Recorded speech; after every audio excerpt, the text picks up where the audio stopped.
केदार मंदिर का जो धाम है वो हमको आदि गुरु शंकराचार्य ने दिया। बद्रीनाथ धाम हमको आदि गुरु शंकराचार्य ने दिया। आप भाजपा तो आप खुद ही शंकराचार्य बन जा रहे हैं। अरे हमने मुख्यमंत्री चुना, धन्य है पुष्कर सिंह धामी आपको। इन्होंने कहा ये पत्थर लेकर के दिल्ली गए और वहां केदार धाम बनाने लगे। हमारे शास्त्रों में कहा एको केदार द्वितीय नास्ति, एक केदार है दूसरा केदार नहीं हो सकता है। लेकिन पुष्कर सिंह धामी ने ये पाप करने की सोची, ये पाप करने की सोची, कर दिया था पाप। सिरा दे करके वहां कहा कि अब तो केदार यहीं वास करेंगे, आप यहां आकर के दर्शन कर सकते हैं। जो केदारनाथ नहीं जा सकते हैं वो यही दर्शन करने का काम करेंगे। मैं बाबा केदार की सौगंध कसम खाकर करता हूँ, मैं सौगंध खाकर कसम खाता हूँ कि मैंने कभी ऐसा काम नहीं किया। ये सिर्फ कांग्रेस की झूठी अफवाह है।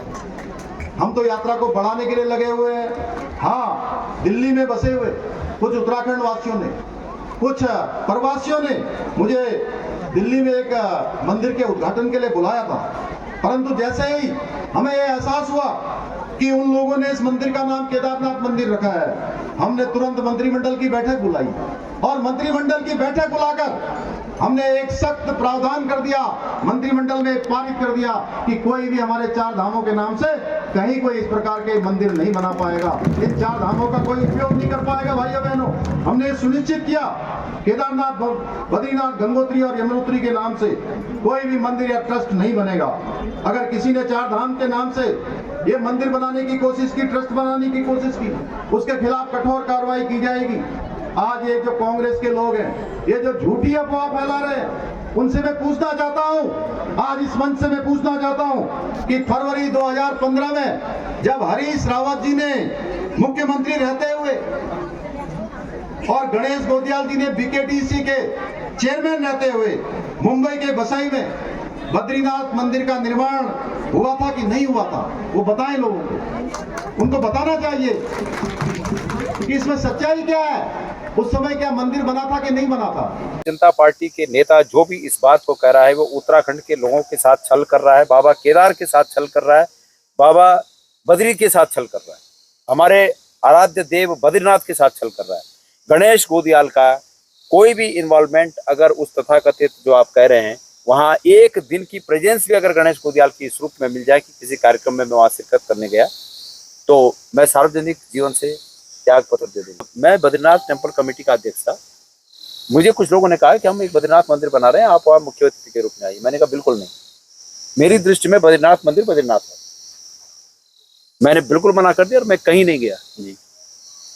तो ये मेरे भारतीय जनता पार्टी तो परगलाने में माहिर है ना। अब इस बात को निकाल के क्या मतलब है कि मैं जब वहां गया ही नहीं, कौन क्या बनाया क्या नहीं बनाया। दिल्ली में बन रहे केदार धाम में और उसमें बहुत जमीन आसमान का फर्क है। वो ये था कि वहां कुछ हमारे पहाड़ के लोग बद्रीनाथ मंदिर बनाने की बात कर रहे थे। मैंने ये कहा कि भाई आप अगर ये संपत्ति बद्रीनाथ केदारनाथ मंदिर समिति को देते हो तो तब बद्रीनाथ केदारनाथ मंदिर समिति के अधीन बने, वो चलेगा। लेकिन ये नहीं होगा कि कोई प्राइवेट संस्था कहीं मंदिर बनाए और हम उसमें इसको इस रूप में प्रचार करें कि यहाँ बद्रीनाथ मंदिर या केदारनाथ मंदिर बन गया। मैं इसके बिल्कुल विपरीत था और मैं वहां नहीं गया। जब मैं नहीं गया तो मेरा प्रश्न ही नहीं उठता है।